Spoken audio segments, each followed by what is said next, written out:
So Telangana రాష్ట్రంలో parliament ఎన్నికలు సమీపిస్తున్న వేళ బీజేపీ పార్టీ సింగిల్ గా ఎలక్షన్ లో దిగబోతా ఉంది. మరి దీనిపై స్పందించడానికి Kakatiya university senior professor doctor Seshu garu ఉన్నారు. శేషు గారు ఎలా స్పందిస్తారో అడిగి తెలుసుకుందాం. శేషు గారు, రాబోయే పార్లమెంటు ఎన్నికల్లో తెలంగాణలో బీజేపీ పార్టీ సింగిల్ గా ఎలాంటి పొత్తు లేకుండా ముందుకు పోతుంది. సో విజయ అవకాశాలు ఎలా ఉండబోతున్నాయి? జై స్వరాజ్ వరల్డ్ టీవీకి స్వాగతం. 2023లో జరిగినటువంటి తెలంగాణ రాష్ట్ర శాసనసభ ఎన్నికల్లో భారతీయ జనతా పార్టీ జనసేనతోటి పొత్తు పట్టుకొని కలిసి పోటీ చేశారు.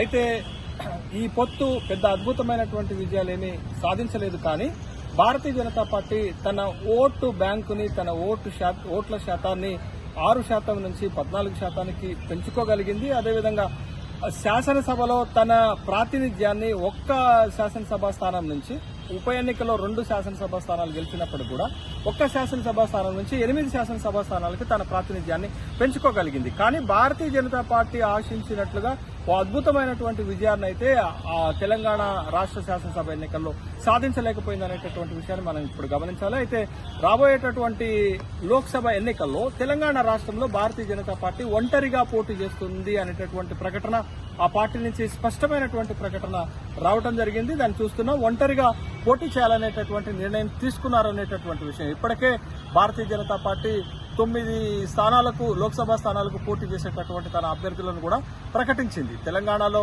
ఉన్నటువంటి 17 లోక్సభ స్థానాల్లో ఇప్పటికే 9 మంది తన అభ్యర్థులను ప్రకటించింది. మిగతా వాటికి కూడా ప్రకటించడానికి కసరత్తు చేస్తున్నట్లుగా మనకి కనపడుతుంది. అయితే 2019 లోక్సభ ఎన్నికల్లో భారతీయ జనతా పార్టీ అనూహ్యంగా తెలంగాణ రాష్ట్రంలో 4 లోక్సభ స్థానాలను గెలవగలిగింది. కానీ 2014లో సికింద్రాబాద్లో ఏకైక నియోజకవర్గాన్ని మాత్రమే గెలిచినటువంటి భారతీయ జనతా పార్టీ 2014 లోక్సభ ఎన్నికలకు వచ్చేసరికి తన లోక్సభ స్థానాల సంఖ్యను 14కు పెంచుకోవడం జరిగింది.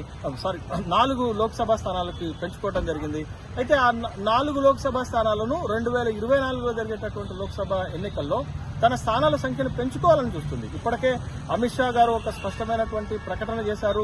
తెలంగాణ రాష్ట్రంలోకి వచ్చిన మాట్లాడుతున్నటువంటి సందర్భంలో ఈసారి తెలంగాణ రాష్ట్రం నుంచి భారతీయ జనతా పార్టీ 12 లోక్సభ స్థానాలని గెలవాలి అనేటటువంటి ఒక టార్గెట్ పెట్టుకున్నట్లు కూడా మనకు కనపడుతుంది. అయితే గతంలో ఉన్నటువంటి 4 లోక్సభ స్థానాలను నిలబెట్టుకోవడంతో పాటు మరొక 2-3 లోక్సభ స్థానాల్లో కూడా భారతీయ జనతా పార్టీ గెలిచేటటువంటి అవకాశాలు కనపడుతున్నాయి. భారతీయ జనతా పార్టీ కొన్ని నియోజకవర్గాల్లో బలంగా లేకపోయినప్పటికీ కూడా బలమైనటువంటి అభ్యర్థులను పోటీకి దింపటం ద్వారా భారతీయ జనతా పార్టీ తెలంగాణ రాష్ట్రంలో తన లోక్సభ స్థానాల సంఖ్యను పెంచుకోవాలనేటటువంటి అభిప్రాయం ఉన్నట్లుగా మనకు కనపడుతుంది. తన సిట్టింగ్ స్థానాలైనటువంటి 4 సికింద్రాబాద్, నిజామాబాద్, ఆదిలాబాద్, కరీంనగర్తో పాటు మరొక 2-3 లోక్సభ నియోజకవర్గాల్లో కూడా బలమైనటువంటి అభ్యర్థులు నిలబెట్టారు. చేవెళ్లలో కొండా విశ్వేశ్వరరెడ్డి లాంటి వాళ్ళని, మల్కాజిగిరిలో ఈటెల రాజేందర్ లాంటి, తర్వాత మహబూబ్ నగర్ లో డీకే అరుణ లాంటి బలమైనటువంటి అభ్యర్థులను నిలబెట్టడం ద్వారా తన సిట్టింగ్ స్థానాలను నిలబెట్టుకుంటూ మరొక 2-3 లోక్సభ స్థానాలను అదనంగా సాధించడానికి ప్రయత్నం చేస్తున్నటువంటి సందర్భం.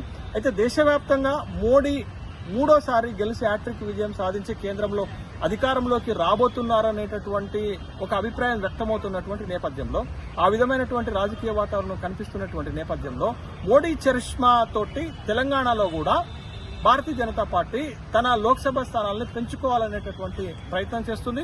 మోడీ చరిష్మా, కేంద్ర ప్రభుత్వం చేసినటువంటి అభివృద్ధి కార్యక్రమాలు, సంక్షేమ కార్యక్రమాలు తెలంగాణలో మా గెలుపుకి సహకరిస్తాయని భారతీయ జనతా పార్టీ అగ్రనాయకత్వం ఆశిస్తుంది. అయితే తెలంగాణలో ఎంత మేరకు భారతీయ జనతా పార్టీ గత లోక్సభ స్థానాలు నిలబెట్టుకోగలుగుతుంది అని అంటే 2023లో జరిగినటువంటి శాసనసభ ఎన్నికల్లో సికింద్రాబాద్ లో లోక్సభ పరిధిలో ఉన్నటువంటి ఒక్క శాసనసభ స్థానంలో కూడా భారతీయ జనతా పార్టీ గెలవలేదు. గెలవకపోగా 2 లక్షల కంటే తక్కువ ఓట్లను పొందినటువంటి సందర్భంలో మరి సికింద్రాబాద్ నిలబెట్టుకోగలుగుతుందా? ఒక్క ఆదిలాబాద్లోనే స్పష్టమైనటువంటి ఓటింగ్ శాతము భారతీయ జనతా పార్టీకి కనపడుతుంది. తర్వాత నిజామాబాద్ లో కొంత ఆశాజనకంగా కనపడుతుంది. కరీంనగర్ పరిస్థితి ఏంటది, సికింద్రాబాద్ పరిస్థితి ఏంటి అనేటటువంటి సందేహాలు కూడా వ్యక్తమవుతున్నాయి. అయితే దేశవ్యాప్తంగా భారతీయ జనతా పార్టీకి, మోడీకి ఉన్నటువంటి వేవ్ లో ఈ 4 లోక్సభ స్థానాలతో పాటు మరొక 2-3 లోక్సభ స్థానాలని తెలంగాణ